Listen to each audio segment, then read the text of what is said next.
Hello बच्चों, चलिए प्रश्न को पढ़ते हैं। प्रश्न में दिया है स्टीवर्ट के स्टार्ट जल अपघटन सिद्धांत के अनुसार निम्न में से कौन सा कारण दिन के समय स्टोमेटा खुलने के लिए जो होता है प्रमुख होता है। तो इस प्रश्न की मुख्य अवधारणा है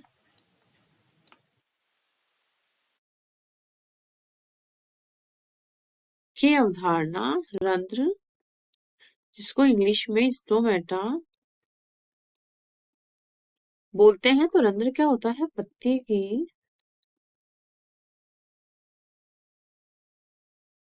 ये त्वचा पर उपस्थित छिद्र होता है।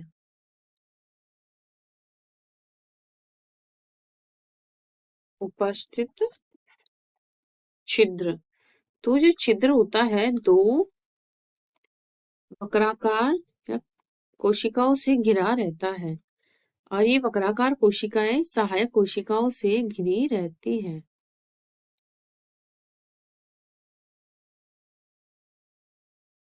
सहायक कोशिका, और ये है रक्षक कोशिका या गार्ड या सेल, और ये है छिद्र। इस प्रकार हमारे एक स्टोमेटा की संरचना होती है। तो अब देखिए, जो स्टीवर्ट के स्टार्च जलापूर्णन सिद्धांत था, उसमें क्या था? स्टीवर्ट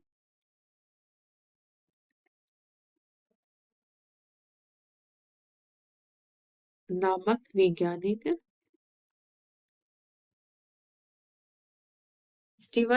वैज्ञानिक इन्होंने क्या किया था? इन्होंने जो H+ आयन था, H+ आयन जो होता है, क्या होता है? ये रंध्र के खुलने व H+ आयन रंध्र के खुलने व बंद होने में सहायक होता है। होता है सहायक होता है।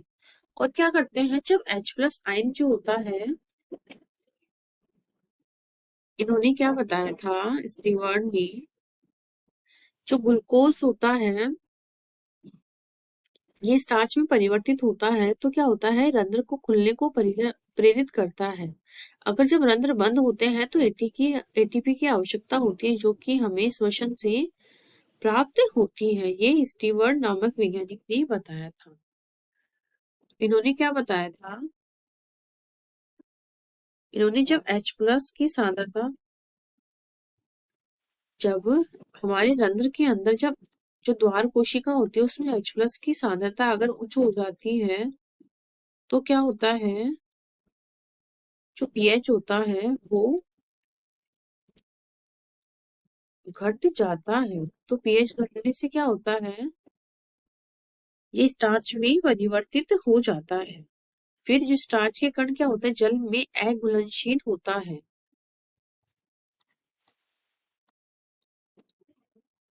स्टार्च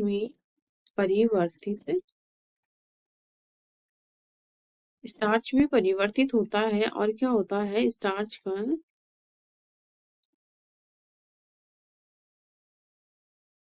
कण क्या होते हैं? जल में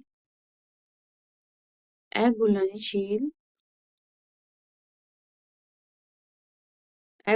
होता है, और जो कोशिका क्या होती है, इसका ओपी क्या होता है? वो बढ़ जाता है, जिसके फलस्वरूप क्या होता है? हमारे जो कोशिका होती है वो स्लद हो जाती है और रंध्र हमारे बंद हो जाता है। तो ओपी के बढ़ने से क्या होता है? सॉरी, फटने नहीं, घट जाता है, कम हो जाता है। इसके कम होने से क्या होता है? द्वार कोशिका क्या होती है? श्लद हो जाती है। द्वार कोशिका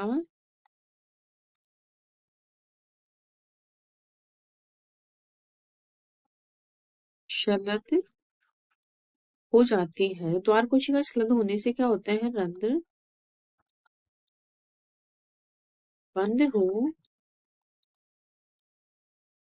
बंद हो जाते हैं।